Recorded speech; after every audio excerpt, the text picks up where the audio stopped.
بسم الله الرحمن الرحیم قل حضور اوایا دیتا آمینو به کتاس ایمان روڑے او لا تؤمنو او کراونڑے سفرک نفریوزی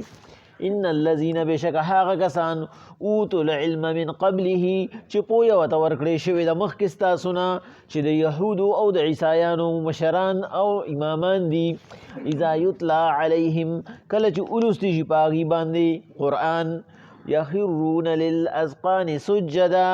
نو د ډیر عاجزه د لاسا اغي په سجده په نپریوزی زنه ولګي ويقولون وي سبحان ربنا فاكد رب زمنگ لرا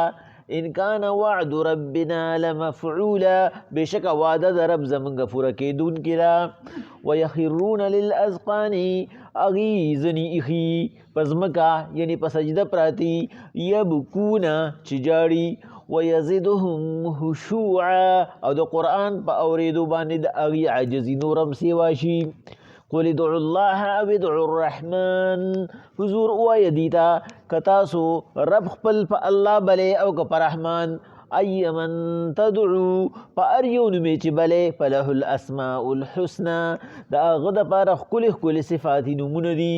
ولا تجهر تاسو موچتوے بسولاتکا پا منز کی آواز خپل ولا تخافت بها او می ډیر خاموش کوي وابتغ بین ذلک سبیلا اے حضور درمیان لار پک تلاش کا وقل الحمد لله الذي او اوایا سنا صفت ها غزات لردا د سنا صفت لائق او قابل آغازات تی لم يتخذ ولدن چی ادنا شریک هم نلری اولاد نلری ولم یکن له شریک فی الملک همسر شراکتدار هم نلری خلیفہ نلری ولم یکن له ولی نا اغتر چا د حمایت ضرورت من الظل چی پا کمزورتیا کی حمایتو کی اعلی شریکم نلری وکبره تکبیرا او اے حضور داغ بڑائی بیان کا پا کم شان سرچت بیانول شی اللہ پاک چونکہ دو سورہ بنی اسرائیل ابتدا د سورہ بنی اسرائیل درمیانا آغا د دین کړي وا چې د الله د وحدانیت د توحید د پیغمبر صلی الله علیه وسلم د رسالت د الله د انعامات ذکر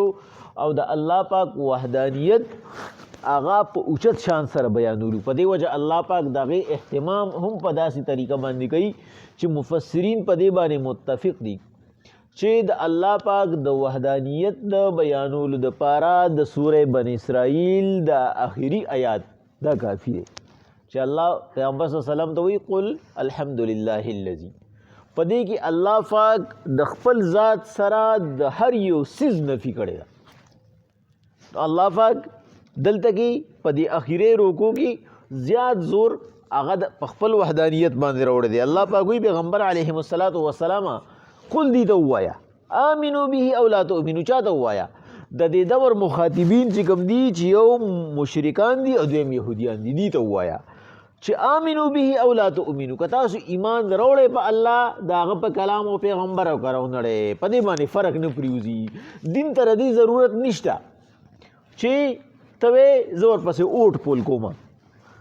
زما د دې اوټ په دې کې څه حیثیت نه ته که دین اومني نو ستا حیثیت به جوړ شي د دین حیثیت هغه د مخکې نه اعلی دی د خپل حیثیت د جوړولو لپاره به ته دین سپورټ کې ته به بزان کې دین راولي الله وی ان الذين اوتوا العلم من قبله هاغه خلق چې هغې له موږ پوهه ورکړې وه مخکې ستاسو نه د چا نه د دې مشرکانو نه چې یهودیانو عیسایانو راهبانو اخبارو الله پاک وی اذا یتلا علیهم نو د دې دین د رښتیاوالي او د ثبوت دپاره دا خبره کافي ده چې کله په هغې باندې د قرآن احکامات ولوستی شي یخرون للاذقان سجدا د ډېرې عاجزۍ د لاسه هغې په سجده پریوزي یعنی دا سجده انتهایی د عاجزۍ نښه ده الله وی هغې زنې ولګوي للاذقان زقن ویلی شي زنې ته هغې زنې په ځمکه باندې ولګوي د الله په احترام کې ولي ځکه چې په تورات او په انجیل کې کم صفات راغلي د دې نبي هغه هغې ته واضح شي هغې سره اصلي علم دی ویقولون وی سبحان ربنا ان کان وعد ربنا لمفعول زمونږ الله لره پاکي ده زمونږ الله پاک دی ځکه چې د الله هر یو واده پوره کېدو کې د الله موږ ته ویلو چې اخري نبي به رالیږم او دا نښې به یو دا اکه اخري نبي راغی او هغه ټولې نښې پکې موجود دي. نو د پیغمبر د تصدیق دپاره الله پاک د دې نه مخکې وي حضور دې ته ووایه وکفا بینا و بیني زه کافي ما په منځ تا او د دې کې شهیده ګواه که دې شل پیرې نه مني نو نه دي مني. اوس الله وایي حضور یوازې زه ګواه نه یم په انسانانو کې هم ګواه شته زما په مخلوق کې هم ګواه شته او هغه ګواه څوک دی هغه احبار او راهبان د یهود او د نصواراو دي. ویخرون للاذقان اغي سر په سجده شي یبکون جاړي ویزیدهم خشوعا او عاجزیه نورم سوا شي چې کله په د تورات او د انجیل هغه خوشخبری هغه اغي په قرآن کې وویني چې پوره شو چې الله وی بیا چې تاسو د هغه نبی زمانه عمومي او په هغه باندې ایمان راوړئ نو ستاسو به ډبل ثواب کېږي. نو هغوی د ډېر خوشحالۍ نه په ژړا شي. قل ادعوا الله او ادعوا الرحمن حضور دې ته ووایه په نومونو کې فرق نشته. ابو جهل به وي ته په خپله باندې د وحدانیت قایل نه یې نو نعوذ بالله پیغمبر صلی الله علیه وسلم ته به وي ته په خپله د وحدانیت قایل نه یې کله ورته الله وي او کله ورته رحمان وي تا وله په خپله دوه نومونه ایښي دي مونږ یې څنګه ومنو. الله وی حضور دې ته ووایه چې که تاسو په الله منئ او که په رحمان باندې منئ ای من تدعو که په هر یو صفاتي نوم باندې بلې فله الاسماء الحسنه ده الله ښکلې ښکلې صفاتي نومونه دي چې نن مې عام دي او 4,500 چې هغه په تفسیر کبیر کې امام رازي صاحب راغوستي دي دا عام دي دا نن مې خاص نمونه دي او بیا د دې نه ودي هغه 4,500 نمونه خاص دي دا الله پاک صفاتي نمونه دي. الله په خپله وایي که دا ټوله دنیا سمندرونه صحیح شي او دا ټول اونې بوټي قلمونه شي خو د الله صفات به برابر نه کي. هغه صفاتي لوی لوی نمونه چې کوم دي هغه 4.5 زره چې کوم دی امام رازي صاحب په تفسیر کبیر کې راغوستي دي او دا نن مې موږ ته یاد دي چې څوک لغون تکې هم ښیي د قرآن ذکر کوي نه هغه ته نن مې نومونه را یاد شي. الله پاک وایي پیغمبر علیه الصلاة والسلام دې ته ووایه ستاسو ضرورت نشته د الله پاک ستاسو د اسانۍ دپاره تاسو ته دا نومونه چې کوم دي نو ښولي دي چې د هر یو نوم جدا جدا صفت دی او چې هر یو نوم تاسو په جدا جدا صفت باندې یاد کې نو تاسو د هغې هغه جدا صفت باندې جدا خواص هم ملاویږي. ولا تجهر بصلاتك ولا تخافت بها دا هغه آیات دی چې د دې په باره کې مفسرین اکثر دا وایي چې دلته کې د صلات نه مقصد هغه دعا ده هغه مونځ نه دی خو که مونږ ترې مونځ والو او که دعا ترې نه والو نو په دواړو حالاتو کې الله وایي ولا تجهر بصلاتك ولا تخافت بها ته په تاوه باندې مونځ مه کوه د مونځ نه مقصد سره تلاوت پکې په تاوه مه کوه او ته ډېر زیات په خاموشۍ سره مه کوه. په دې وجه باندې مفسرین د هغه منځونو چې په هغې کې مونږ قرت هغه په پټه باندې کوو چې د خفا منځونه ورته وایي چې هغه د ماسپښین او د مازدیګر دی. دا په دې وجه باندې هم چې کوم دی یو وجه ده چې هغې دا وجه بیانوي چې چونکې کله به چې په دې کې پتا و تلاوت کېدو نو مشرکانو به په دې پورې استهزا کوله خندني به ورپورې کول نو په دې وجه باندې هغه وختونه چې هغه د هغې د اوزګارېدو نو چې هغه ماښام ماسخوتن او سبا شو الله پاک وایي حضور ته په دې کې په جهر باندې تلاوت کوه په دې نورو باندې په خاموشۍ کې وکړه ځکه چې زما کلام هغه د دې د استهزا هغه خبره نشي وړی دې به زه برباد کړم دې به زه تباه کړم او چونکې ته رحمت لله العالمین ته ما ته وایې قهر پې مه راوله نو په دې وجه دا چې کوم منځونه کې دي اوزګاري او دي تا ته ناست دي چې هغه د ورځې منځونه دي په دې کې ته خفا کوه په دې کې ته چې کوم دی نو په جهر باندې مونځ مه کوه ته په خاموشۍ سره تلاوت کوه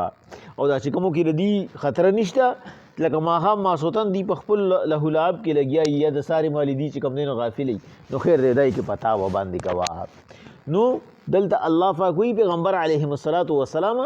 ولا تجهر بصلاتك دا زمونږ د دین هغه میان روي ده چې هر یو کار هغه چې کوم دی نو خیر الامور اوساطها غوره کارونه چې دي هغه درمیانه کارونه دي. الله پاک وایي پیغمبر صلی الله علیه وسلم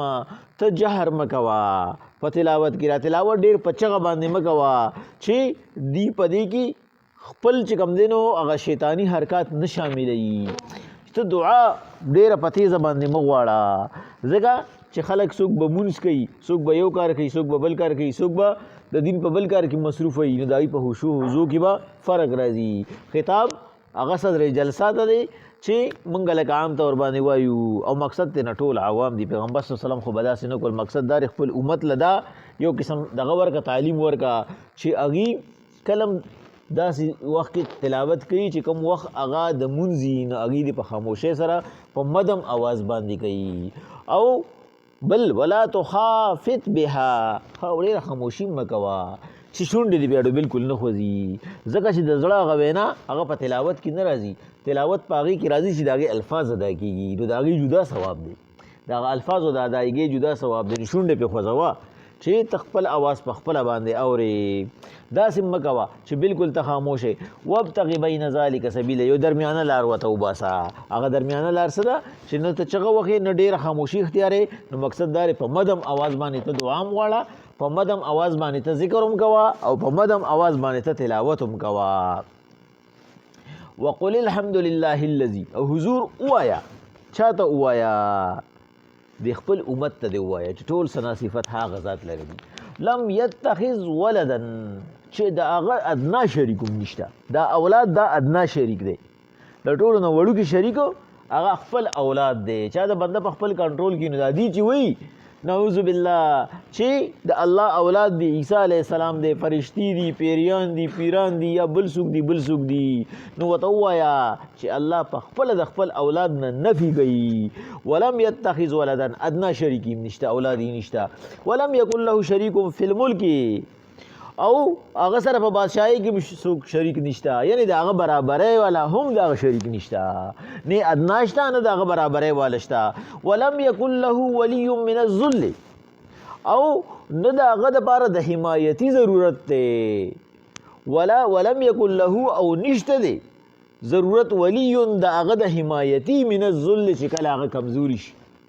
الله کی کمزوری نه راځي چې الله ته د یو داسې حمایتي ضرورت دی چې د هغه د حمایت نه بغیر هغه خپل شان ته نشي رسېدی. نه هغه له یعنی مقصد ته نه څه شو؟ اولاد ادنا شریک ولا نشته، خلیفه برابر شریک ولا نشته، او ولی اعلی شریک ولا نشته. هغه له د شراکت نه بالکل پاکی ده، هغه ځان سره په خپل ذات په خپل صفاتو کې شریک نه ساتي.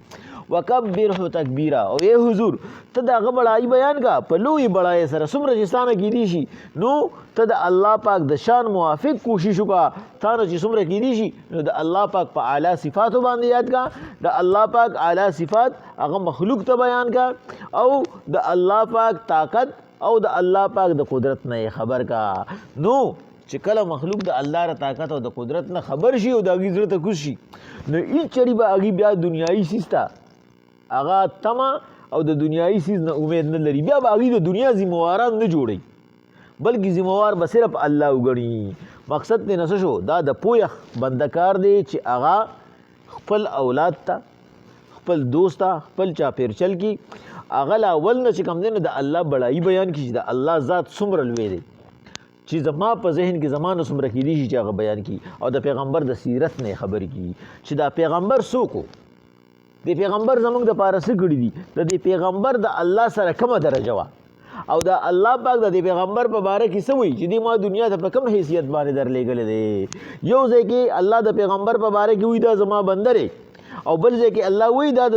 دا د خلیفګانو خلیفه دی، دا بادشاهانو بادشاه دی.